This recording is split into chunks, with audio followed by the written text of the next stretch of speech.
ನಮಸ್ಕಾರ ವೀಕ್ಷಕರೇ. ಈಗ ಸದ್ಯಕ್ಕೆ ಬಿಜೆಪಿ ಕಾಂಗ್ರೆಸ್ ಬಿಜೆಪಿ ವಿರುದ್ಧ ಅಪೋಸಿಟ್ ಆಗಿ ಕ್ಯಾನ್ವಾಸಿಂಗ್ ಮಾಡ್ತಾ ಇದ್ದಾವೆ. ಅದರಲ್ಲಿ ಕೆಲವಷ್ಟು ಕ್ಯಾನ್ವಾಸ್ಗಳನ್ನ ನಾವು ನೋಡ್ತಾ ಇರ್ತೀವಿ ಇನ್ಸ್ಟಾಗ್ರಾಮ್, ಫೇಸ್ಬುಕ್ ಅಲ್ಲಿ. ಅದರಲ್ಲಿ ಒಂದು ವಿಡಿಯೋ ನೋಡ್ಬೋದು ಮೋದಿ ಅವರ ಬಗ್ಗೆ. ಯಾಕೆಂದ್ರೆ ಮೋದಿ ಅಂದ್ರೆ ಬಿಜೆಪಿ ಅಂದ್ರೆ ಮೋದಿ ಅನ್ನೋದು ಆಗಿರೋದ್ರಿಂದ ಮೋದಿ ಅವರು ಏನೇನ್ ಮಾಡಿದ್ದಾರೆ, ಬಿಜೆಪಿ ಗೌರ್ಮೆಂಟ್ ಏನೇನ್ ಮಾಡಿದೆ ಅನ್ನೋದಕ್ಕಿಂತ ಇಲ್ಲಿ ಮೋದಿ ಅವರು ಏನೇನ್ ಮಾಡಿದ್ದಾರೆ ಅಂತಾನೆ ಕಮೆಂಟ್ಸ್ಗಳು ಎಲ್ಲ ಕಡೆ ಓಡಾಡ್ತಾ ಇರೋದು, ವಿಡಿಯೋಗಳು ಓಡಾಡ್ತಾ ಇರೋದು. ಕಾಂಗ್ರೆಸ್ಸು ಮತ್ತೆ ಬೇರೆ ಪಾರ್ಟಿಗಳಿದ್ದಾಗ, ಬಿಜೆಪಿ ಇದ್ದಾಗ ಏನೇನ್ ಪರಿಸ್ಥಿತಿ ನಮ್ಮ ದೇಶದಲ್ಲಿ ಆಗಿದೆ ಅಂತ ಯಾರೋ ಒಬ್ರು ಹೀಗೆ ಶೇರ್ ಮಾಡಿದ್ರು. ಆ ವಿಡಿಯೋದನ್ನ ನಾನು ಇಟ್ಕೊಂಡು ಇವತ್ತು ಮಾತಾಡ್ತಾ ಇದ್ದೀನಿ. ಅದ್ರಲ್ಲಿ ನೋಡ್ಬೋದು ನೀವು, ದೇಶದ ಎಲ್ಲಾ ಪ್ರಧಾನಿಗಳು ಮಾಡಿದ ಸಾಲ ಟೋಟಲ್ 55 ಲಕ್ಷ ಕೋಟಿ, ಆದ್ರೆ ಮೋದಿ ಒಬ್ಬರೇ ಮಾಡಿದ ಸಾಲ 115 ಲಕ್ಷ ಕೋಟಿ. ಇದು ಕೆಲವೊಂದು ಕಡೆ ಹೌದು ಅನ್ಸುತ್ತೆ, ನಿಜ ಅನ್ಸುತ್ತೆ. ಇನ್ನ ಕೆಲವೊಂದು ಕಡೆ ಇಷ್ಟು ವರ್ಷದಲ್ಲಿ ಬರೀ 55 ಲಕ್ಷ ಕೋಟಿ ಸಾಲ ಮಾಡಿದ್ರು, ಬರೀ 10 ವರ್ಷದಲ್ಲಿ 115 ಲಕ್ಷ ಕೋಟಿ. ಅಂದ್ರೆ ಭಾರತೀಯರ ಮೇಲೆ ಸಾಲ ಜಾಸ್ತಿ ಆಯ್ತಾ? ಹೊರೆ ಯಾಕೆ ಈ ಹೊರೆ ಆಯ್ತು ಅನ್ನೋದಾದ್ರೆ, ಕೆಲವಷ್ಟು ಇನ್ವೆಸ್ಟ್ಮೆಂಟ್ಗಳಿಗೋಸ್ಕರ, ಕೆಲವಷ್ಟು ಇಂಪ್ರೂವ್ಮೆಂಟ್ಗಳಿಗೋಸ್ಕರ ಸಾಲ ಜಾಸ್ತಿ ಮಾಡಿದ್ರೇನೋ ಈ ಸಾಲದ ಹೊರೆ ಅನ್ನೋದನ್ನ ತೀರ್ಸೋದಕ್ಕೆ ಯಾವ ತರ ಪರೆಗಳು ಬೀಳ್ತಾವೋ ಗೊತ್ತಿಲ್ಲ. ಬಟ್ ಅದನ್ನ ಕಾಯ್ದು ನೋಡ್ಬೇಕು. ಇದರಲ್ಲಿ ಕೆಲವಷ್ಟು ಫೇಕ್ ಇರ್ತವೆ, ಕೆಲವಷ್ಟು ಮಾತ್ರ ನಿಜ ಇದಾವೆ. ಅದನ್ನ ಮಾತ್ರ ನಂಬ್ಕೊಳ್ಳೋಣ. ಇನ್ನ ಪೆಟ್ರೋಲಿಯಂ ಪ್ರೈಸಸ್ ಇನ್ಕ್ರೀಸ್ ಆಗಿದ್ದು ಎಷ್ಟು % ಆಗಿದೆ ಅಂತ ಅವ್ರು ಹೇಳ್ತಾ ಇದ್ದಾರೆ. ಇಂದಿನ ಪ್ರಧಾನಿಗಳು ಇದ್ದಂತ ಕಾಲದಲ್ಲಿ ಪೆಟ್ರೋಲ್ ರೇಟ್ 74 ರೂಪಾಯಿ ತನಕ ಇತ್ತು. ಈಗ ಮೋದಿ ಅವರು ಒಬ್ಬರೇ ಬಂದಾದ್ಮೇಲೆ 112 ರೂಪಾಯಿ ದಾಟಿಸಿದ್ರು ಅಂತ ಹೇಳ್ತಿದ್ದಾರೆ. ಮೋದಿ ಅವರು ದಾಟಿಸಿದ್ರು ಅಂತ ಹೇಳೋದಕ್ಕಾಗೋದಿಲ್ಲ. ನಮ್ಮ ಸರೌಂಡಿಂಗ್ ಕಂಟ್ರೀಸು ಕೂಡ ಅದೇ ರೀತಿ ಇಂಪ್ರೂವ್ಮೆಂಟ್ ಆಗ್ತಾ ಇದೆ. ಅಲ್ಲಿ ರೇಟ್ಗಳು ರೈಸ್ ಆದಾಗೆ ಇಲ್ಲೂ ಕೂಡ ರೇಟ್ ರೈಸ್ ಆಗಿದೆ. ಇಲ್ಲಿ ಮೋದಿ ಅವ್ರ ಪಾತ್ರ ಇದೆ ಅನ್ನೋದಕ್ಕಿಂತ ಕೆಲವೊಂದು ಸ್ಟೇಟ್ ಅಲ್ಲಿ ಆ ಸ್ಟೇಟ್ ಅವರು ಟ್ಯಾಕ್ಸ್ ನ ಜಾಸ್ತಿ ಇನ್ಕ್ರೀಸ್ ಮಾಡ್ಕೊಂಡಿದ್ದಾರೆ. ಅದನ್ನ ಅವ್ರು ಕೂಡ ಕಡಿಮೆ ಮಾಡ್ಕೋಬಹುದು. ಎಕ್ಸಾಂಪಲ್ ಕರ್ನಾಟಕದಲ್ಲಿ ಕಾಂಗ್ರೆಸ್ ಇದೆ, ಇವರು ಕೂಡ ಟ್ಯಾಕ್ಸ್ ಅಂತ ಎಷ್ಟೋ ಒಂದು 30 ರೂಪೀಸ್ ತನಕ ಬರಬಹುದು ಒಂದು ಅಂದಾಜು ಲೆಕ್ಕಾಚಾರದಲ್ಲಿ. ಅದನ್ನ ಕಡಿಮೆ ಮಾಡೋದ್ರಿಂದ ಇಲ್ಲಿ ಪೆಟ್ರೋಲ್ ರೇಟು ಕಡಿಮೆ ಆಗೋ ಚಾನ್ಸಸ್ ಇರುತ್ತೆ. ಅದ್ರ ಬಗ್ಗೆ ಯೋಚನೆ ಮಾಡ್ಬೋದಲ್ಲ. ಮೋದಿ ಅವರೇನು ಜಾಸ್ತಿ ಮಾಡಿಲ್ಲ, ಇಲ್ಲಿ ಕೆಲವಷ್ಟು ಮಿಸ್ಟೇಕ್ಗಳು ಆಗುತ್ತೆ. ಸೊ ಇಂಪ್ರೂವ್ಮೆಂಟ್ ಮಾಡಕ್ ಹೋದಾಗ ಕೆಲವಷ್ಟು ವೇರಿಯೇಷನ್ಗಳು ಆಗ್ತಾ ಇರುತ್ತೆ. ಸದ್ಯಕ್ಕೆ ಮೋದಿ ಅವರು ಮಾಡಿದ್ರ ಬಗ್ಗೆ ಇಲ್ಲಿ ಆಡ್ಗಳನ್ನ ಮಾಡಿ ಬಿಡ್ತಾ ಇದ್ದಾರೆ. ಆಡ್ಗಳನ್ನ ನೋಡೋದಾದ್ರೆ 2004 ಅಲ್ಲಿ 36 ಇತ್ತು, ಈಗ 112 ತನಕ ರೀಚ್ ಆಗಿ ಮತ್ತೆ 99 ಎಲೆಕ್ಷನ್ಗೋಸ್ಕರ 99 ಗೀಳ್ಸಿದ್ದಾರೆ ಅಂತ ಹೇಳ್ತಾ ಇದ್ದಾರೆ. ನೋಡ್ಬೇಕು ಎಲೆಕ್ಷನ್ ಆದ್ಮೇಲೆ ಮತ್ತೆ ಏನಾದ್ರು ರೈಸ್ ಮಾಡ್ತಾರೋ ಏನೋ ಗೊತ್ತಿಲ್ಲ. ಬಟ್ ಬೇರೆ ಬೇರೆ ಕಡೆ ರೇಟ್ ರಿವೈಸ್ ಆದಾಗೆ ಇಲ್ಲೂ ಸ್ವಲ್ಪ ರೈಸ್ ಆಗಿದೆ. ಕಾಸ್ಟ್ ಆಫ್ ಲಿವಿಂಗ್ ಚೇಂಜ್ ಆಗಿದೆ ಅಂತೀವಲ್ಲ, ಆ ತರ. ಅವಾಗ 1 ರೂಪಾಯಿ ಕೊಟ್ರೆ ಹತ್ತತ್ರ ಒಂದು 3/4 kg 1 kg ಅಕ್ಕಿ ತನಕ ತಗೊಂಡ್ಬರ್ತಾ ಇದ್ರು. ಈಗ 1 ರೂಪಾಯಿ ಕೊಟ್ರೆ ಅಕ್ಕಿ ಕೊಡೋರು ಯಾರು ಇಲ್ಲ. 2004ಗೂ 2024ಗೂ ಅಷ್ಟು ಡಿಫ್ರೆನ್ಸ್ ಇದೆ. ಆಗಿದ್ಮೇಲೆ ಪೆಟ್ರೋಲ್ ರೇಟ್ ರೈಸ್ ಆಗೋದ್ರಲ್ಲಿ ಏನ್ ಚೇಂಜಸ್ ಇಲ್ಲ ಬಿಡಿ. ಹಿಂದಿನ ಪ್ರಧಾನಿಗಳಿದ್ದ ಕಾಲದಲ್ಲಿ ಡಾಲರ್ ರೇಟ್ $1 54 ರೂಪಾಯಿ ಇತ್ತು. ಈಗ ಮೋದಿ ಅವರು 83 ರೂಪಾಯಿ ಮಾಡಿ ರೂಪಾಯಿ ಮೌಲ್ಯ ಹಾಳು ಮಾಡಿದ್ದಾರೆ ಅಂತ ಹೇಳ್ತಾ ಇದ್ದಾರೆ. ಇಲ್ಲಿ ಮೋದಿ ಅವ್ರು ಏನ್ ರೂಪಾಯಿ ಮೌಲ್ಯ ಹಾಳು ಮಾಡಿದ್ದಾರೆ ಅನ್ನೋದಕ್ಕಿಂತ ನಮ್ಮ ದೇಶ ಅಷ್ಟೊಂದು ಇಂಪ್ರೂವ್ ಆಗಿಲ್ಲ, ಇನ್ನ ಇಂಪ್ರೂವ್ ಆಗ್ಬೇಕಾಗಿದೆ ಅಂತ ಹೇಳ್ಕೋಬಹುದು. ಕಾರಣ ಬೇರೆ ದೇಶಗಳು ಕಂಪೇರ್ ಮಾಡಿದ್ರೆ ಅಮೆರಿಕನ್ ಡಾಲರ್ ರೇಟ್ ಇನ್ಕ್ರೀಸ್ ಆಗ್ತಾ ಇದೆ, ಅಲ್ಲಿ ಅಷ್ಟೊಂದು ಗ್ರೋತ್ ಆಗ್ತಾ ಇರೋದ್ರಿಂದ ನಮ್ಮ ದೇಶನೂ ಸ್ವಲ್ಪ ಜಾಸ್ತಿ ಗ್ರೋತ್ ಆಗಿದ್ರೆ ಈ ರೂಪಾಯಿ ವ್ಯಾಲ್ಯೂ ವೇರಿಯೇಷನ್ ಆಗಿರೋದೇನ ಸದ್ಯಕ್ಕೆ ಅಷ್ಟೊಂದು ಗ್ರೋತ್ ಆಗಿಲ್ಲ. ಇನ್ನ ಮೊದಲು ಗ್ಯಾಸ್ ಸಿಲಿಂಡರ್ 410 ರೂಪಾಯಿ ಇತ್ತು, ಈಗ 1100 ರೂಪಾಯಿ ಆಗಿದೆ ಅಂತ ಹೇಳ್ತಾ ಇದ್ದಾರೆ. ಹೌದು, ಗ್ಯಾಸ್ ಸಿಲಿಂಡರ್ ರೇಟ್ ಜಾಸ್ತಿ ಆಗಿದೆ. ಪೆಟ್ರೋಲ್ ರೇಟ್ ಹೇಗೆ ಜಾಸ್ತಿ ಆಯಿತು ಅದೇ ರೀತಿ ಗ್ಯಾಸ್ ಸಿಲಿಂಡರ್ ರೇಟ್ ಜಾಸ್ತಿ ಆಗಿದೆ. ಕಾರಣ ಬಳಸೋರ ಸಂಖ್ಯೆ ಜಾಸ್ತಿ ಆಗಿದೆ. ಡಿಮ್ಯಾಂಡ್ ಜಾಸ್ತಿ ಆದಷ್ಟು ಅದರ ಎಕ್ಸ್ಟ್ರಾಕ್ಷನ್ ಮಾಡೋದಕ್ಕೆ, ಅದರ ಟ್ರಾನ್ಸ್ಪೋರ್ಟೇಷನ್ಗೆ ಜಾಸ್ತಿ ಆಗ್ತಾ ಹೋಗುತ್ತೆ ರೇಟ್. ಅದೇ ರೀತಿ ಈಗಲೂ ಕೂಡ ಡಿಮ್ಯಾಂಡ್ ಅನ್ನೋದು ಜಾಸ್ತಿ ಆಗಿರೋದ್ರಿಂದ ಗ್ಯಾಸ್ ಸಿಲಿಂಡರ್ ರೇಟು ಜಾಸ್ತಿ ಆಗಿದೆ. ನಾನು ಮೊದಲೇ ಹೇಳಿದೆ ಪೆಟ್ರೋಲ್ ರೇಟ್ ಯಾಕೆ ಜಾಸ್ತಿ ಆಗಿದೆ ಅನ್ನೋದಕ್ಕೆ, ಅದಕ್ಕೋಸ್ಕರ ಇದು ಜಾಸ್ತಿ ಆಗಿರ್ಬೋದು. ಇದರಲ್ಲೂ ಕೂಡ ಮೋದಿ ಅವರ ಪಾತ್ರ ಏನು ಇಲ್ಲ. ಯಾವುದೇ ಗೌರ್ಮೆಂಟ್ ಇದ್ದಿದ್ರು ಒಂದು ಹತ್ತತ್ರ ಹೆಚ್ಚು ಕಡಿಮೆ ಇಷ್ಟು ರೇಟ್ ಇರ್ತಾ ಇತ್ತು. ಇನ್ನ ಇಲ್ಲಿ ಹೇಳ್ತಾ ಇರೋದು, ಹಿಂದಿನ ಪ್ರಧಾನಿಗಳು ಸರ್ಕಾರಿ ಸಂಸ್ಥೆಗಳನ್ನ ಕಟ್ಟಿದ್ರು, ಮೋದಿ ಒಬ್ಬರು ಎಲ್ಲಾನು ಮಾರ್ತಾ ಇದ್ದಾರೆ ಅಂತ. ಸರ್ಕಾರಿ ಸಂಸ್ಥೆಗಳನ್ನ ಹೌದು, ಇಲ್ಲೊಂದು ಮಿಸ್ಟೇಕ್ ಆಗ್ತಾ ಇದೆ ಅಂತ ಎಲ್ಲರಿಗೂ ಅನ್ಸಿದೆ. ಕಾರಣ ಪ್ರೈವೇಟಿಸಮ್ ಅಂತ ಮಾಡ್ತಾ ಇದ್ದಾರೆ. ಆದ್ರೆ ಪ್ರೈವೇಟಿಸಮ್ ಹೆಸರಲ್ಲಿ ಕೆಲವೊಬ್ರಿಗೆ ಮಾತ್ರ ಈ ಕಂಪ್ನಿಗಳೆಲ್ಲ ಹೋಗಿ ಸೇರ್ಕೊಳ್ತಾ ಇದೆ. Example BSNL, railway, air India, ಈ ತರ ಕೆಲವಷ್ಟು ಕಂಪ್ನಿಗಳನ್ನ ಕೆಲವಷ್ಟು ಮಂದಿಗೆ ಅಂದ್ರೆ ದೊಡ್ಡ ಶ್ರೀಮಂತರಿಗೆ ಹಡ ಇಡ್ತಾ ಇದೆಯೇನೋ ಬಿಜೆಪಿ ಅಂತ ಅನಿಸ್ಬಿಡುತ್ತೆ. ಇದೊಂದು ಸರಿ ಇದೆಯಾ ಇಲ್ವಾ ಯೋಚನೆ ಮಾಡ್ಬೇಕಾಗಿತ್ತು. ಸರ್ಕಾರಿ ಸಂಸ್ಥೆ ಸರ್ಕಾರಿ ಕಂಟ್ರೋಲ್ ಅಲ್ಲಿ ಇದ್ರೆ ಮಾತ್ರ ದೇಶಕ್ಕೂ ಒಳ್ಳೇದು, ಎಲ್ಲ ಜನಕ್ಕೂ ಒಳ್ಳೇದು. ಇಲ್ಲೇನಾಗುತ್ತೆ, ಕಾರ್ಟೆಲ್ ಅನ್ನೋ ಶುರು ಆಗ್ಬಿಡುತ್ತೆ. ಈಗ ಎಕ್ಸಾಂಪಲ್ BSNL ಒಂದಿರೋದ್ರಿಂದ ಏರ್ಟೆಲ್ಗೆ ಮತ್ತೆ ಜಿಯೋಗೆ ಕಾಂಪಿಟೇಷನ್ ಆಗಿ ಕೂತಿದೆ. ತಪ್ಪಿ BSNL ಇರ್ಲಿಲ್ಲ ಅಂದಿದ್ರೆ, ಸ್ಯಾಂಪಲ್ ಆಗಿ ನಾವು ಲೆಕ್ಕ ಹಾಕೊಳ್ಳೋಣ, BSNL ಇರ್ಲಿಲ್ಲ ಅಂದಿದ್ರೆ ಪರಿಸ್ಥಿತಿ ಯಾವ ತರ ಇರ್ತಾ ಇತ್ತು. ಏರ್ಟೆಲ್ ಮತ್ತೆ ಜಿಯೋ ಕ್ಲಬ್ ಆಗ್ಬಿಟ್ಟು ನೋಡಮ್ಮ ನಾವು ಫಿಕ್ಸ್ ಮಾಡ್ಕೊಂಬಿಡೋಣ, 1,000 ರೂಪಾಯಿ ರೇಟ್ ಇಡೋಣ 1 GB ಇಂಟರ್ನೆಟ್ಗೆ ಅಂದ್ರೆ ಯಾರು ಕೇಳೋರು ಇರೋದಿಲ್ಲ, ಅದಕ್ಕೆ ಯಾವುದೇ ರೀತಿ ರೂಲ್ಸ್ಗಳು ಇರೋದಿಲ್ಲ. ಈ ತರ ಆಗ್ಬಿಟ್ಟು ಕಾರ್ಟೆಲ್ ಅಂದ್ರೆ ಮಾರ್ಕೆಟ್ ಅನ್ನೋದು ಕಂಪ್ಲೀಟ್ ಆಗಿ ಅವ್ರ ಕಂಟ್ರೋಲ್ ಅಲ್ಲಿ ಇರ್ತಾ ಇತ್ತು. ಈ ರೀತಿ ಸ್ವಾಮ್ಯತ್ವ ಅಂತಾರಲ್ಲ, ಅದಕ್ಕೆ ದಾರಿ ಮಾಡ್ಕೊಡ್ತಾ ಇದೆಯೇನೋ ಇಲ್ಲಿ ಮೋದಿ ಅವರ ನಿಲುವುಗಳು ಅಂತ ಅನಿಸ್ಬಿಡುತ್ತೆ. ಆದಷ್ಟು ಸರ್ಕಾರಿ ಕಂಟ್ರೋಲ್ ಇದ್ದಂತ ಕಂಪನಿಗಳು ಸರ್ಕಾರಿ ಕಂಟ್ರೋಲ್ ಅಲ್ಲೇ ಇರಬೇಕಾಯ್ತು. ಅಲ್ಲೇನಾಗ್ತಾ ಇದೆ, ಪೆನ್ಷನ್ ಕೊಡಬೇಕಾಗುತ್ತೆ, ಸರ್ಕಾರಕ್ಕೆ ಹೊರೆ ಬೀಳುತ್ತೆ, ಪ್ಲಸ್ ಬೇರೆ ಬೇರೆ ಸ್ಕೀಮ್ಗಳಲ್ಲಿ ಸರ್ಕಾರಕ್ಕೆ ಹೊರೆ ಬೀಳುತ್ತೆ ಅಂತ ಇದನ್ನೆಲ್ಲ ಪ್ರೈವೇಟಿಸಮ್ ಮಾಡ್ತಾ ಇದ್ದಾರೆ. ಬಟ್ ಬೇರೆ ರೀತಿನೂ ಪ್ಲಾನ್ ಮಾಡ್ಬೋದಾಗಿತ್ತು. ಇದರಿಂದ ಕೂಡ ಜನಗಳಿಗೆ ಸ್ವಲ್ಪ ಏಟು ಬೀಳುತ್ತೆ ಫ್ಯೂಚರ್ ಅಲ್ಲಿ ಅಂತ ಅನ್ಸುತ್ತೆ. ಇದೊಂದು ಬಿಜೆಪಿ ಮಾಡಿದ ಎಡವಟ್ಟು ಅಂತಾನೆ ಹೇಳ್ಬೋದು.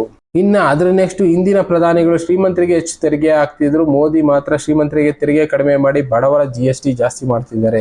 ಇದರಲ್ಲೂ ಕೂಡ ಹೌದು, ಕಾರಣ ಬಂದು ದೊಡ್ಡ ದೊಡ್ಡ ಶ್ರೀಮಂತರುಗಳ ಸಾಲನ ಮನ್ನಾ ಮಾಡ್ಬಿಟ್ರು. ಇದು ತಪ್ಪು. ಅವರು ಮಾಡಿದ್ದಂಥ ಸಾಲ ಮನ್ನಾ ಮಾಡಿ ಬಡವರು ರೈತರ ಸಾಲ ಮನ್ನಾ ಮಾಡಕ್ ಹೋಗ್ಲಿಲ್ಲ. ಯಾಕೆ ಈ ತರ ಮಾಡಿದ್ರು ಬಿಜೆಪಿ ಸರ್ಕಾರ ಅನ್ನೋದೊಂದು ಪ್ರಶ್ನೆ ಉಳ್ಕೊಂಡ್ಬಿಡುತ್ತೆ. ಆ ತರ ಸಾಲ ಮನ್ನಾ ಮಾಡೋದಕ್ಕಿಂತ ಶ್ರೀಮಂತರು ಅವ್ರ ಆಸ್ತಿಗಳನ್ನ ಮುಟ್ಟುಗೋಲು ಹಾಕಿ ಗೌರ್ಮೆಂಟ್ ಇಂದ ಹರಾಜು ಮಾಡಿದ್ರು, ಆ ಸಾಲ ವಸೂಲಿ ಆಗ್ಬಿಟ್ಟಿರೋದು. ಶ್ರೀಮಂತರ ಲಕ್ಷಾಂತರ ಕೋಟಿ ಸಾಲನ ಮನ್ನಾ ಮಾಡೋ ಅವಶ್ಯಕತೆ ಇರಲಿಲ್ಲ. ಯಾಕೆಂದ್ರೆ ಅವ್ರು ಬದುಕ್ತಾ ಇರೋದೇ ರಾಯಲ್ ಲೈಫಲ್ಲಿ, ತಲೆ ಕೆಡಿಸ್ಕೊಳ್ಳಲ್ಲ, ಎಲ್ಲೋ ಬದುಕಿರೋರು ಏನೋ ಒಂದು ಆಗಿರೋದು. ಆದರೆ ಬಡವರ ಸಾಲ ಮನ್ನಾ ಮಾಡದೇ ಇರೋದಕ್ಕೆ ಬಡವರು ಎಷ್ಟೋ ಜನ ಸತ್ತಿದ್ದಾರೆ, ರೈತರು ಸತ್ತಿದ್ದಾರೆ. ಅದ್ರ ಬಗ್ಗೆ ಯೋಚನೆ ಮಾಡಬೇಕಾಯ್ತು ಶ್ರೀಮಂತರ ಸಾಲ ಮನ್ನಾ ಮಾಡೋದಕ್ಕಿಂತ. ಎಲ್ಲ ವಸ್ತುಗಳ ರೇಟು ರೈಸ್ ಆಗ್ತಾ ಇದೆ, ಕಾರಣ GST ಬರೆಯಿಂದ. ಶ್ರೀಮಂತರ ಸಾಲ ಎಲ್ಲ ಮನ್ನಾ ಮಾಡ್ತಾ ಇದ್ದಾರೆ, ಆದ್ರೆ ಬಡವರು ಮಾತ್ರ ಈ ಸಾಲದ ಹೊರೆ ಅನ್ನೋದು ಬೀಳ್ತಾ ಇದೆ. ಸದ್ಯಕ್ಕೆ ರೈತರ ಸಾಲ ಎಲ್ಲೂ ಮನ್ನಾ ಮಾಡ್ತಾ ಇಲ್ಲ. ಈಗ ದೊಡ್ಡ ದೊಡ್ಡ ಶ್ರೀಮಂತರು ದೇಶ ಬಿಟ್ಟು ಹೋದವ್ರ ಸಾಲ ಎಲ್ಲ ಎಷ್ಟೋ ಜನ ಮನ್ನಾ ಮಾಡಿದ್ದಾರೆ. ಆ ಸಾಲ ಮನ್ನಾ ಮಾಡೋದ್ರ ಬದಲು ಅವ್ರ ಆಸ್ತಿಗಳನ್ನ ಮುಟ್ಟುಗೋಲು ಹಾಕೊಂಡಿದ್ದಿದ್ರೆ ಅಟ್ಲೀಸ್ಟ್ ದೇಶದ ಅರ್ಧ ಸಾಲನಾದ್ರೂ ತೀರಿರೋದೇನೋ, ಬಡವ್ರಿಗೆ ಸ್ವಲ್ಪ ಅನುಕೂಲನಾದ್ರೂ ಆಗಿರೋದೇನೋ, ಅಂಥದ್ರ ಬಗ್ಗೆ ಯೋಚನೆ ಮಾಡ್ಬೇಕಾಯ್ತು. ಇದರಲ್ಲಿ ವೀಕ್ ಆಯ್ತೇನೋ ಸ್ವಲ್ಪ ಬಿಜೆಪಿ. ಹೌದು, ನಮಗಂತೂ ಜನರು ಕಾಣಿಸೋವಂಥದ್ದು ಇದು. ಆದರೂ ಕೂಡ ಬೇರೆ ಪಾರ್ಟಿಗಳು ಇದಕ್ಕಿಂತ ಜಾಸ್ತಿ ಹೊಡೆದಿದ್ದಾರೆ ಆಲ್ರೆಡಿ. ತಿಂದು ತೇಗಿರೋದ್ರಿಂದ ಸದ್ಯಕ್ಕೆ ಇರೋ ಪಾರ್ಟಿಗಳಲ್ಲಿ ಬಿಜೆಪಿ ಈ ಮೇಂಟೈನ್ ಮಾಡ್ತಾ ಇದೆ. ಸ್ವಲ್ಪ ಇಂಪ್ರೂವ್ಮೆಂಟ್ಗಳಾಗ್ತಾ ಇದೆ ಅಂತ ಜನ ಯೋಚನೆ ಮಾಡೋ ಪರಿಸ್ಥಿತಿಗೆ ಬಂದ್ಬಿಟ್ಟಿದೆ. ಇನ್ನ ಇಂದಿನ ಪ್ರಧಾನಿಗಳು ಬ್ಯಾಂಕ್ಗಳ ರಾಷ್ಟ್ರೀಕರಣ ಮಾಡಿದ್ರೆ, ಮೋದಿ ಮಾತ್ರ ಬ್ಯಾಂಕ್ಗಳ ಖಾಸಗೀಕರಣ ಮಾಡ್ತಾ ಇದ್ದಾರೆ ಅಂತ ಇನ್ನೊಂದು ಆರೋಪ. ಇಲ್ಲೇನು ಅಂದ್ರೆ ಇದು ಕೂಡ ಸರಿನಾ ಅಂತ ಒಂದ್ಸಲ ಯೋಚನೆ ಮಾಡಬೇಕಾಗಿತ್ತು. ಎಲ್ಲಾನು ಪ್ರೈವೇಟಿಸಮ್ ಮಾಡ್ತಾ ಇರೋದ್ರಿಂದ ಅನುಕೂಲ ಗೌರ್ಮೆಂಟ್ಗಾಗುತ್ತಾ ಇಲ್ಲ ಯಾರೋ ಬಂಡವಾಳಶಾಹಿಗಳಿಗಾಗುತ್ತಾ ಯೋಚನೆ ಮಾಡಬೇಕಾಯ್ತು. ಜಾಸ್ತಿ ಬಂಡವಾಳಶಾಹಿಗಳಿಗೆ ಇಲ್ಲಿ ಅನುಕೂಲ ಆಗುತ್ತೆ, ಜನಗಳನ್ನ ಕಿತ್ಕೊಂಡು ತಿನ್ನೋಕೆ ಶುರು ಮಾಡ್ತಾರೆ, ಕೆಲಸದ ಅಭಾವ ಅನ್ನೋದು ಜಾಸ್ತಿ ಆಗುತ್ತೆ, ಎಲ್ಲಾ ತರ ಹೊರೆಗಳು ಬೀಳ್ತವೆ. ಜನ ಏನೇ ಬೇಕು ಅಂದ್ರೆ ಫಸ್ಟ್ ಹೋಗೋದು ಸಣ್ಣ ಪುಟ್ಟ ಬ್ಯಾಂಕುಗಳಿಗೆ ಸಾಲ ಮಾಡಿ ತಮ್ಮ ಸಣ್ಣ ಪುಟ್ಟ ಆಸೆಗಳನ್ನ ಪೂರೈಸ್ಕೊಳ್ಳೋ ಒಂದು ಪ್ರಯತ್ನ ಮಾಡ್ತಾರೆ. ಅಂಥದ್ದಕ್ಕೆಲ್ಲ ಏಟು ಬೀಳುತ್ತೇನೋ ಈ ರೂಲ್ಸ್ಗಳಿಂದ ಅಂತ ಅನಿಸ್ಬಿಟ್ಟಿದೆ. ಕಾರಣ ಕೆಲವಷ್ಟು ಬಡ್ಡಿಗಳನ್ನ ವೇರಿಯೇಷನ್ ಟಕ್ ಅಂತ ಬ್ಯಾಂಕ್ಗಳು ಮಾಡ್ತಾರೆ. ಅವ್ರು ಹೇಳಿದ ಬಡ್ಡಿನ ಕೊಟ್ಟು ನಾವು ಸಾಲಗಳನ್ನ ತಗೋಬೇಕಾಗತ್ತೆ. ಒಂದೊಂದ್ಸಲ ಬಡ್ಡಿ ತೀರ್ಸೋದಕ್ಕೆ ಸುಮಾರು 10-15 ವರ್ಷ ಆಗ್ಬಿಟ್ಟಿರುತ್ತೆ. ಅಷ್ಟೊಂತೂ ತೀರೇ ಇರೋದಿಲ್ಲ. ಅಂತ ಲೆವೆಲ್ಗೆ ಬ್ಯಾಂಕ್ಗಳು ಬಡ್ಡಿಗಳನ್ನ ರೈಸ್ ಮಾಡೋದ್ರಿಂದ ಕೂಡ ಇದು ಯೋಚನೆ ಮಾಡಬೇಕಾಯ್ತು ಗೌರ್ಮೆಂಟ್ ಅವರು. ಬಟ್ ಏಂತಕ್ಕೆ ಯೋಚನೆ ಮಾಡ್ತಾ ಇಲ್ವೋ, ಸಾಮಾನ್ಯ ಜನ ಯೋಚನೆ ಮಾಡೋದನ್ನ ಗೌರ್ಮೆಂಟ್ ಅವರು ದೊಡ್ಡ ದೊಡ್ಡ ಲೀಡರ್ಗಳು ಯೋಚನೆ ಯಾಕೆ ಮಾಡ್ತಾ ಇಲ್ವೋ ಗೊತ್ತಿಲ್ಲ. ಇನ್ನೊಂದು ಆರೋಪ, ವರ್ಷಕ್ಕೆ ಬೇರೆ ಪ್ರಧಾನಿಗಳು 16 ಪತ್ರಿಕಾಗೋಷ್ಠಿ ಮಾಡ್ತಾ ಇದ್ರು. ಇನ್ನ ಮೋದಿ ಅವರು ಯಾವುದೇ ರೀತಿ ಪತ್ರಿಕಾಗೋಷ್ಠಿ ಮಾಡೋದಿಲ್ಲ. ಪತ್ರಿಕೆಗಳಿಂದ ಸುದ್ದಿಗೋಷ್ಠಿಗಳಿಂದ ಸೈಡಲ್ಲಿ ಇರ್ತಾರೆ. ಯಾಕೆ ಬಚ್ಚಿಟ್ಕೊಂಡಿದಾರ ಅಂತ ಒಂದು ಆರೋಪ ಇದೆ. ಹೌದು, ನಾವು ಕೇಳ್ತಾ ಇದ್ದೀವಿ, ಮೋದಿ ಅವ್ರಿಗೆ ಯಾವುದೇ ಪ್ರೆಸ್ ಮೀಟು ಮೀಡಿಯಾಗಳಲ್ಲಿ ಬರಲ್ಲ, ಮನ್ ಕಿ ಬಾತ್ ಅಂತ ಇನ್ನ ಬೇರೆ ಬೇರೆ ಪ್ರೋಗ್ರಾಮ್ಗಳಲ್ಲಿ ಬರ್ತಾರೆ. ಅವ್ರು ಹೇಳಿದ್ದನ್ನ ನಾವು ಕೇಳ್ಕೋಬೇಕು. ಇಲ್ಲಿ ಏನಂದ್ರೆ 1 ವೇ ಕಮ್ಯುನಿಕೇಶನ್ ಅಂತಾರಲ್ಲ, ಆ ತರ ಆಗ್ತಾ ಇದೆ. 2 ವೇ ಅನ್ನೋದು ಇಲ್ವೇ ಇಲ್ಲ. ಅವ್ರು ಏನ್ ಹೇಳ್ತಾರೆ ಅದನ್ನ ಫಾಲೋ ಮಾಡಬೇಕು, ಕೇಳ್ಕೋಬೇಕಾಗಿದೆ.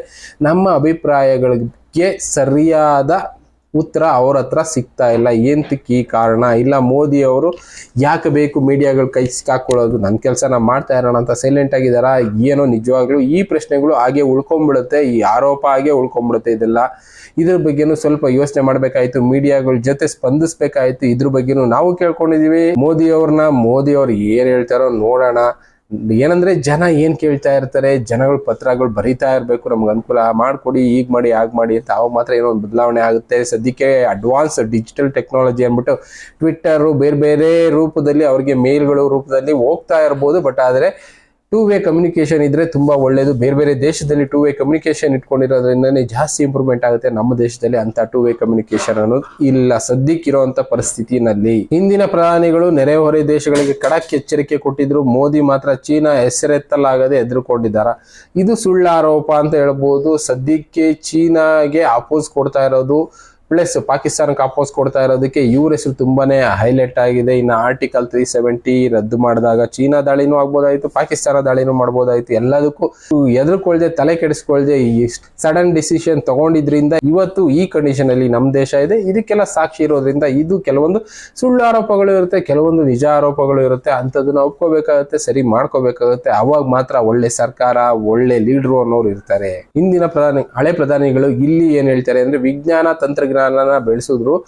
ಈಗಿರುವಂತ ಮೋದಿ ಅವರು ಮೌಢ್ಯ ಪ್ರಚಾರ ಮಾಡ್ತಿದ್ದಾರೆ ಅಂತ ಹೇಳ್ತಾರೆ. ಮೌಢ್ಯ ಪ್ರಚಾರ ಏನ್ ಮಾಡ್ತಾ ಇಲ್ಲ, ಸನಾತನ ಧರ್ಮ ಅಂದ್ರೇನು, ನಾವ್ ಏನ ಫಾಲೋ ಮಾಡ್ಬೇಕಾಯ್ತು, ಯಾವ ರೀತಿ ಬದುಕ್ತಾ ಇದೀವಿ ಅಂತ ತೋರ್ಸೋ ಒಂದು ಕೆಲಸ ಮಾಡ್ತಾ ಇದ್ದಾರೆ. ಅದ್ರ ಜೊತೆ ತಂತ್ರಜ್ಞಾನ ವಿಜ್ಞಾನಗಳು ಬೆಳೆದಿದೆ.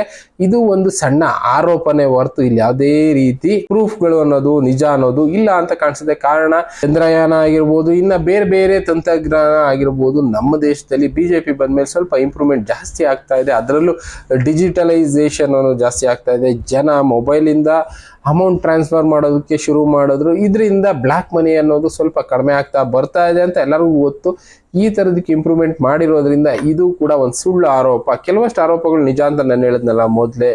ಅದು ಯಾವುದು ಅಂದ್ರೆ ಈಗ ಖಾಸಗೀಕರಣ, ರಾಷ್ಟ್ರೀಕೃತ ಬ್ಯಾಂಕ್ಗಳಾಗ್ಬೋದು, ಇನ್ನ ಕಂಪನಿಗಳಾಗ್ಬೋದು, ಅದನ್ನ ಖಾಸಗೀಕರಣ ಮಾಡ್ತಾ ಇರೋದ್ರಿಂದ ದೊಡ್ಡ ಏಟು ಅನ್ನೋದು ಬಿದ್ದೇ ಬೀಳುತ್ತೆ. ಇದೊಂದು ದೊಡ್ಡ ಪ್ರಾಬ್ಲಮ್ ಅಂತಾನೆ ಹೇಳ್ಬೋದು. ಮೋದಿ ಅವರ ತಗೊಂಡ ಡಿಸಿಷನ್ ಗಳಲ್ಲಿ ಇದೇ ಇರೋದ್ರಲ್ಲಿ ತುಂಬಾ ದೊಡ್ಡ ಪ್ರಾಬ್ಲಮ್. ಹಿಂದಿನ ಪ್ರಧಾನಿಗಳು ಅಷ್ಟೋ ಇಷ್ಟೋ ಉದ್ಯೋಗ ಕೊಡ್ತಿದ್ರು, ಮೋದಿ ಅವರು ಇರೋ ಉದ್ಯೋಗಗಳನ್ನ ಕಿತ್ಕೊಂಡ್ರು ಅಂತ ಹೇಳ್ತಾ ಇದ್ದಾರೆ. ಹೌದು, ಇದು ನಿಜ ಅಂತ ಒಪ್ಕೊಳ್ತೀನಿ. ಕಾರಣ ಇನ್ಕ್ಲೂಡಿಂಗ್ ನಾನು ಸೇರಿ ಇದರಲ್ಲಿ ಒಬ್ಬ ಆಗಿರೋದ್ರಿಂದ ಇದು ನಿಜ ಅಂತ ಒಪ್ಕೊಳ್ತೀನಿ. ಕಂಪನಿಗಳಿಗೆ, ಪ್ರೈವೇಟ್ ಕಂಪನಿಗಳಿಗೆ ಅವ್ರಿಷ್ಟ ಬಂದ ಅಧಿಕಾರ ಕೊಟ್ಬಿಟ್ರು. ಮೊದಲಿದ್ದಂತ ಸರ್ಕಾರಗಳು ಈ ರೀತಿ ಅಧಿಕಾರಗಳನ್ನ ಕೊಟ್ಟಿರ್ಲಿಲ್ಲ.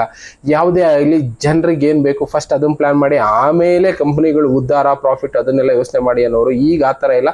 ಕಂಪನಿ ಪ್ರಾಫಿಟ್ ಮಾಡಬೇಕು ಅಂದ್ರೆ ನೀನ್ ಎಷ್ಟು ಜನನಾದ್ರೂ ಕೆಲಸದಿಂದ ತೆಗೆದುಹಾಕಿ ಪ್ಲಸ್ ಎಷ್ಟು ಇಂಪ್ರೂವ್ಮೆಂಟ್, ಎಷ್ಟು ಆಟೋಮೈಸೇಷನ್ ಆದ್ರೂ ಮಾಡ್ಕೊಳ್ಳಿ ಅನ್ನೋ ಒಂದು ರೂಲ್ಸ್ ಏನಾಗಿದೆ, ಜನ ಕೆಲಸ ಕಳ್ಕೊಳ್ಳೋಂಗ್ ಮಾಡಿದೆ. ಪ್ರೈವೇಟೈಸೇಷನ್ ಅನ್ನೋದು ಇದರಿಂದಾನೇ ಅವ್ರು ಉದ್ಧಾರ ಆಗ್ತಾ ಇದ್ದಾರೆ. ಆದ್ರೆ ಇಲ್ಲಿ ಅನ್ಎಂಪ್ಲಾಯ್ಮೆಂಟ್ ಅನ್ನೋದು ಜಾಸ್ತಿ ಆಗ್ತಾ ಇದೆ, ಇನ್ಕ್ಲೂಡಿಂಗ್ ನಾನು ಕೂಡ ಅದರಲ್ಲಿ ಒಬ್ಬ ಅಂತ ಹೇಳೋದಕ್ಕೆ ಇಷ್ಟಪಡ್ತೀನಿ. ಕಾರಣ ಮೋದಿ ಅವರು ಈ ಕರೋನಾ ಪೀರಿಯಡ್ ಆದ್ಮೇಲೆ ಕರೋನಾ ಪೀರಿಯಡ್ ಅಲ್ಲಿ ಮಾಡಿದಂತ ರೂಲ್ಸ್ಗಳು ಫ್ಲೆಕ್ಸಿಬಿಲಿಟಿ ಅಂತ ಹೇಳ್ಬೋದು. ಅಂದ್ರೆ ಕಂಪನಿಗಳು ಲಾಸ್ ಅಲ್ಲಿ ನಡೀತಾ ಇದೆಯಾ, ಕಂಪನಿಗಳು ಮುಚ್ಚೋ ಪರಿಸ್ಥಿತಿನಲ್ಲಿ ಇದೆಯಾ, ನೀವೆಷ್ಟು ಜನ ಬೇಕಾದ್ರೂ ಕೆಲಸ ತೆಗ್ದಾಕಿ ಕೆಲಸದಿಂದ, ಕಂಪನಿ ಮುಚ್ಚಬೇಡಿ ಅಂತ ಹೇಳಿದ್ ಒಂದೇ ಒಂದು ಮಾತು. ಈಗಲೂ ಕೂಡ ಕಂಪನಿಗಳು ಅದೇ ಮಾಡ್ತಾ ಇದೆ, ಕೆಲಸದಿಂದ ತೆಗ್ದಾಕ್ತಾ ಇದೆ. ಕರೋನಾ ಮುಗಿದು 3 ವರ್ಷ ಆದ್ರೂ ಕೂಡ ಈಗಲೂ ಕೂಡ ಕಂಪನಿಗಳು ಕೆಲಸದಿಂದ ತೆಗ್ದಾಕ್ತಾನೆ ಇದ್ದಾರೆ. ಬಟ್ ಆದ್ರೆ ಒಂದು ಮಾತು, ವಾಪಸ್ ತಗೊಳ್ಳೋ ಕೆಲಸ ಮೋದಿ ಅವ್ರು ಮಾಡ್ಲಿಲ್ಲ. ಆದ್ರಿಂದ ಜನ ಕೆಲಸ ಕಳ್ಕೊಳ್ತಿದ್ದೇನೆ.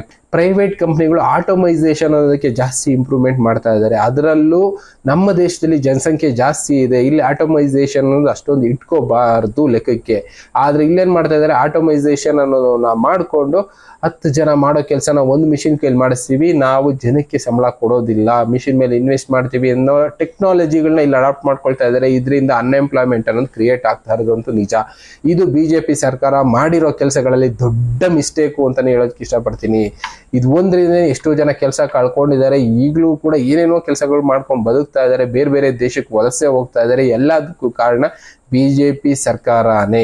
ಇನ್ನ ಹಿಂದಿನ ಪ್ರಧಾನಿಗಳು ರಾಜಕಾರಣ ಮತ್ತು ಧರ್ಮ ಬೇರೆ ಬೇರೆಯಾಗಿ ನೋಡ್ತಿದ್ರು, ಮೋದಿ ಒಬ್ಬರೇ ಧರ್ಮ ರಾಜಕಾರಣಕ್ಕೆ ಬಳಸ್ಕೊಳ್ತಾ ಇದ್ದಾರೆ ಅಂತ ಹೇಳ್ತಾ ಇದ್ದಾರೆ. ಇಲ್ಲ, ಇದು ಕೂಡ ಸುಳ್ಳು ಆರೋಪ ಅಂತಾನೆ ಹೇಳ್ಬೇಕಾಗತ್ತೆ. ಎಲ್ಲರೂ ರಾಜಕಾರಣಿಗಳು ಆ ಧರ್ಮಗಳನ್ನ ಅವರವರ ಅನುಕೂಲಕ್ಕೆ ಬಳಸ್ಕೊಳ್ತಾ ಇದ್ದಾರೆ. ಇಲ್ಲಿ ಮೋದಿ ಅವರು ಹಿಂದೂ ಧರ್ಮದ ಬಗ್ಗೆ ಮಾತಾಡ್ತಾರೆ, ಇನ್ನ ಕಾಂಗ್ರೆಸ್ ಅವರು ಬೇರೆ ಧರ್ಮದ ಬಗ್ಗೆ ಮಾತಾಡ್ತಾರೆ, ಇನ್ನೊಂದು ಪಾರ್ಟಿ ಇನ್ನೊಂದು ಧರ್ಮದ ಬಗ್ಗೆ ಮಾತಾಡ್ತಾರೆ. ಅವರವರ ಅನಿಸಿಕೆ, ಅವರವರ ಅನುಕೂಲಕ್ಕೋಸ್ಕರ ಇಲ್ಲಿ ಧರ್ಮಗಳನ್ನ ಬಳಸ್ಕೊಳ್ತಾ ಇದ್ದಾರೆ, ಅದು ನಿಜಾನೇ. ಆದ್ರೆ ಇಲ್ಲಿ ಮೋದಿ ಅವರು ಧರ್ಮ ರಾಜಕಾರಣ ಎರಡನ್ನೂ ಒಂದು ಮಾಡಿದ್ದಾರೆ ಅಂದಾಗೆ ಬೇರೆ ಪಕ್ಷದವರು ಕೂಡ ಇದೇ ಕೆಲಸನೇ ಅವಾಗಿಂದನೂ ಮಾಡ್ಕೊಂಡು ಬಂದಿದ್ದಾರೆ. ಅದೇ ಕೆಲಸ ಇವಾಗ್ಲೂ ಆಗ್ತಾ ಇರೋದು, ಇಲ್ಲೇನ್ ಸ್ಪೆಷಲ್ ಆಗಿ ಏನ್ ಆಗ್ತಾ ಇಲ್ಲ. ಇದು ಸುಳ್ಳು ಆರೋಪ. ಇಲ್ಲಿ ಕೊನೆಯದಾಗಿ ಒಂದು ಪಾಯಿಂಟ್ ಹೇಳ್ತಾರೆ, ಇಂತಹ ಜನ ವಿರೋಧಿ ಪ್ರಧಾನಿಯನ್ನು ಸೋಲಿಸದಿದ್ದರೆ ಮುಂದಿನ ಪೀಳಿಗೆ ನಮ್ಮನ್ನು ಕ್ಷಮಿಸುವುದಿಲ್ಲ, ಯೋಚಿಸಿ. ಸೋಲಿಸೋದಕ್ಕಿಂತ ಕೆಲವಷ್ಟು ರೂಲ್ಸ್ಗಳನ್ನ ಬದಲಾಯಿಸಿ ಅಂತ ಕೇಳ್ಕೊಳ್ಳೋದು ಇಲ್ಲಿ ಅಗತ್ಯ ಇದೆ ಅನ್ಸುತ್ತೆ. ಕಾರಣ ಒಳ್ಳೆ ಲೀಡರ್ಗಳು ಬೇಕು, ಅಂತ ಲೀಡರ್ ಬೇರೆ ಪಾರ್ಟಿಗಳಲ್ಲಿ ಇಲ್ಲದೆ ಇರೋದ್ರಿಂದ ಸದ್ಯಕ್ಕೆ ಮೋದಿ ಅವರು ಒಬ್ಬರೇ ಇರೋದ್ರಲ್ಲಿ ಬಿಜೆಪಿ ಪಕ್ಷದಲ್ಲಿ ಒಳ್ಳೆ ಲೀಡರು, ಅದಕ್ಕೆ ಆಪ್ಷನ್ ಇಲ್ಲದೆ ಇವ್ರನ್ನೇ ಗೆಲ್ಲಿಸ್ಬೇಕಾಗತ್ತೆ. ಬೇರೆಯವರು ಅಂತ ಕೆಪಾಸಿಟಿ ಯಾರಿಗೂ ಇಲ್ಲ. ಇರೋ ಕಂಡೀಷನ್ ಅಲ್ಲಿ, ಭಾರತದಲ್ಲಿರುವಂತ ಕಂಡೀಷನ್ ಅಲ್ಲಿ ಅಂತ ಕೆಪಾಸಿಟಿ ಯಾರಿಗೂ ಇಲ್ಲದೆ ಇರೋದ್ರಿಂದ ಇವ್ರನ್ನೇ ಗೆಲ್ಲಿಸ್ಬೇಕಾಗತ್ತೆ. ಇದರಲ್ಲಿ ಮುಂದಿನ ಪೀಳಿಗೆಗೆ ಏನ್ ತೊಂದರೆ ಆಗುತ್ತೋ ಇಲ್ವೋ, ಬಟ್ ಆದ್ರೆ ಕೆಲವೊಂದನ್ನ ಬದಲಾವಣೆ ಮಾಡ್ಕೊಳ್ಳಿ ಅಂತ ಕೇಳ್ಕೊಳ್ಳೋ ಕೆಲಸ ನಾವು ಮಾಡ್ಬೋದು. ಇದರಿಂದ ಅವ್ರು ಬದಲಾಗ್ತಾರೋ ಇಲ್ವೋ ಅವ್ರಿಗೆ ಬಿಟ್ಟಿದ್ದು. ಬಟ್ ಆದ್ರೆ ಜನರ ಕೈಯಲ್ಲಿ ಕೆಲವಷ್ಟು ಅಧಿಕಾರ ಅನ್ನೋದಿದೆ, ಅಧಿಕಾರಗಳನ್ನ ಅವಾಗ ಉಪಯೋಗ ಮಾಡಲೇಬೇಕಾಗತ್ತೆ. ಎಕ್ಸಾಂಪಲ್ ಇಡಬೇಕು ಅಂದ್ರೆ ಯಾವ ಅಧಿಕಾರ ಅಂತ ಜನ ಯೋಚನೆ ಮಾಡ್ತಾ ಇರ್ತಾರೆ. ಲೋಕಸಭೆ ಎಲೆಕ್ಷನ್ ಆದ್ಮೇಲೆ ಬೇರೆ ಬೇರೆ ಎಲೆಕ್ಷನ್ ಬರ್ತಾ ಇರುತ್ತೆ, ಅಲ್ಲೂ ಕೂಡ ಜನ ಬೇರೆ ಬೇರೆ ಪಾರ್ಟಿಗಳು ವೋಟ್ ಹಾಕ್ತಾ ಇರ್ತಾರೆ. ಒಳ್ಳೆ ವ್ಯಕ್ತಿ ಕೆಲಸ ಮಾಡ್ತಾ ಇದ್ದಾಗ ಬಿಜೆಪಿಗೆ ಸ್ವಲ್ಪ ನೆಗೆಟಿವ್ ಆಯ್ತು ಅಂದ್ರೆ ಬಿಜೆಪಿನವರು ಯೋಚನೆ ಮಾಡ್ತಾರೆ, ಓಕೆ ಜನ ಈ ತರ ಯೋಚನೆ ಮಾಡ್ತಾ ಇದಾರೆ, ಜನರಿಗೆ ಏನ್ ಬೇಕು ಆ ಕೆಲಸ ಮಾಡ್ಕೊಳ್ಳೋಣ ಅಂತ. ಆವಾಗ ಮಾತ್ರ ಬದಲಾವಣೆಗಳಾಗ್ತಾ ಇರುತ್ತೆ, ಇರೋರು ಒಳ್ಳೆ ಲೀಡರ್ ಆಗಿ ಉಳ್ಕೊಳ್ತಾರೆ. ಅಂತ ಕೆಲಸ ಮಾಡೋದಕ್ಕೆ ನಾವು ಕೂಡ ಕೈ ಜೋಡಿಸೋಣ, ಒಳ್ಳೆ ವ್ಯಕ್ತಿ ಯಾರು ಅಂತ ಗುರುತಿಸೋಣ. ಆರೋಪಗಳು 108 ಇರಬಹುದು, ಅದರಲ್ಲಿ ಯಾವುದು ಸತ್ಯ ಯಾವುದು ಸುಳ್ಳು ಅಂತ ಅರ್ಥ ಮಾಡ್ಕೊಳ್ಳೋ ಕೆಲಸ ನಾವು ಮಾತ್ರ ಮಾಡಬಹುದು. ಅಂತ ಕೆಲಸ ಮಾಡೋಣ, ಮತ್ತೆ ಸಿಗೋಣ ಅಂತ ಹೇಳ್ತಾ ಥ್ಯಾಂಕ್ ಯು, ಗುಡ್ ಬೈ.